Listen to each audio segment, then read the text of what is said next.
recognize the fallen angels as the symbols of our own confounded and denied nature. The things we want to do but cannot because of inlearned morals. Mostly without reason, we are submitted to go against our will. Laws are founded on religious myth, alien to our society. The laws of Abraham and Moses are still forced upon us even in times of these, where science overthrew them all. But are spat upon by ignorant priesthoods and religious collaborators who are forcing upon civilization their infectious ideas. I invoke hereby the elements that rules universe, not through slavery, but through logic and unlogic, through chaos and order. I invoke the spirit of Satan in each man who recognizes his needs and understands how to satisfy them. Relieve yourself from the yoke called self-deceit and pity. Step out from the self-made cages and the religious bars that holds you back. A son of freedom means a certain fear, just as the imprisoned lion are released are put into a state of confusing dread. Time heal his wounds of not being able to live by himself, by hunting his prey, etc. The animal emerges to his fullness, in the wildness, more stronger and brittle than ever before. Like the lion grows stronger through his release, man will grow stronger after biting the apple of knowledge. Understanding these qualities, paradise is no longer so beautiful as it is a prison. The tyrant will not compete, because he loves ignorance, and God will only love man if he kisses his feet. Lucifer refused the tyrant and became Satan. Man who humble was confused and wanted the love of God. Man established religion to reach up towards the Garden of Eden again, to be put in prison once more, to taste the apple of course. Then shall God cast him out, as God only loves those who kiss his toes. The cycle of slavery is broken by will. Satan is our chosen symbol because he is literally the will to power. Satan means the accuser and the enemy. The will of man is God's worst enemy as it shapes his authority.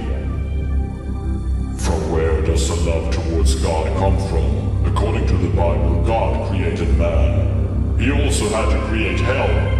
What is the purpose of creating a huge fiery lake of molten sulfur if not those 99% of the human population would end up in it and being tortured in excruciating pain for all eternity? Was it not the sadistic God of Israel who inquired the punishment through creating hell? If he loved us so much, why will he send us to be tormented in all eternity, as the Bible tells us that all happens is God's will? It means basically that man has no free will of his own. It justifies all the wars, murders, rape, as it is the tyrant God's will. Shouldn't we question to God? Shouldn't we put him on trial and make him receive the capital punishment, death? Is there not a need for explanations? As where was God before he created earth? According to the good Christians, this was 6,000 years ago, just floating around, coming up with a good idea after a couple of million years of just floating around, doing nothing. Why does he favor the immoral and punish the martyrs? Is it merely because he is a hoax, a lie, a cheap fraud? Why have man made hold such impact on man today? Is it there such a need to bend down your head and pray to the tyrant up there and his saintly spooks? To give your life in order to not be cast down in the fiery pit?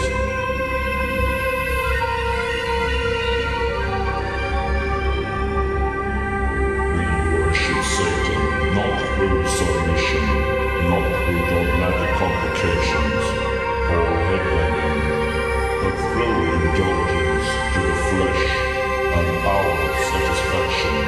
Satan demands only that we are true to ourselves and act out our true intentions, that it may increase our power or self-respect. Even though we accept all the laws of nature and live by them, we recognize each individual as their own central universe.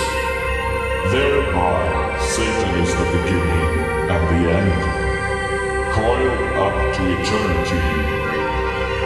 He dies with us, and our whole in each one who recognize him through the curtains of lies.